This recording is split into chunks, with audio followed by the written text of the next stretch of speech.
Assalamualaikum guys, balik lagi dengan aku Mira Mardiana. Di video kali ini aku akan membahas mengenai trade-off theory dan pecking order theory. Langsung aja ke pembahasannya. Trade-off theory. Teori ini mengemukakan bahwa perusahaan akan memaksimalkan nilai perusahaan berdasarkan pertimbangan akan biaya memegang kas dan keuntungan dari memegang kas. Perusahaan melakukan cash holdings dikarenakan adanya keuntungan yang berasal dari motif transaksional dan motif berjaga-jaga. Keuntungan dari transaction motives adalah perusahaan bisa menghemat biaya transaksi dengan menggunakan kas sebagai alat pembayaran selain harus melikuidasi aset. Titik fokus trade-off terletak pada pengembalian dan resiko. Manajer keuangan harus dapat menemukan neraca yang dapat diterima antara memegang kas terlalu banyak dan terlalu sedikit.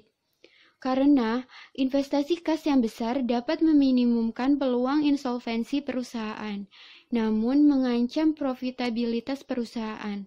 Investasi kas yang kecil akan membebaskan kelebihan saldo untuk diinvestasikan ke dalam sekuritas yang biasa diperdagangkan dan aktiva yang umurnya lebih panjang. Lalu, pecking order theory. Berlawanan dengan trade-off theory, pecking order theory menganggap bahwa tidak ada tingkatan cash holding yang optimal, tetapi kas memiliki peran sebagai penyangga antara laba ditahan dan kebutuhan investasi. Kas akan tersedia ketika profit yang dihasilkan perusahaan melebihi kebutuhan investasinya. Ketika kas tersedia dalam jumlah yang berlebih dan perusahaan yakin akan profitabilitas investasi mereka, maka kelebihan kas akan dibayarkan kepada para pemegang saham dalam bentuk dividen. Keon et al. Tahun 2000 dengan ringkas mengistisarkan teori pecking order sebagai berikut. Pertama, perusahaan menerapkan kebijakan dividen untuk kesempatan investasi. Kedua, perusahaan lebih suka mendanai kesempatan investasi dengan dana yang sepenuhnya dari dalam dulu, lalu modal keuangan eksternal akan dicari. Ketiga, saat pendanaan eksternal dibutuhkan, perusahaan akan pertama memilih menerbitkan sekuritas utang. Menerbitkan sekuritas jenis modal akan dilakukan terakhir.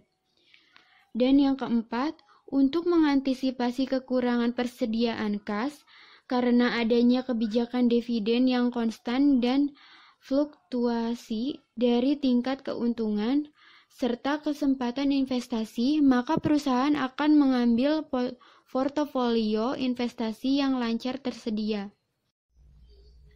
Terima kasih telah menonton video ini, semoga bermanfaat dan sampai jumpa di video selanjutnya.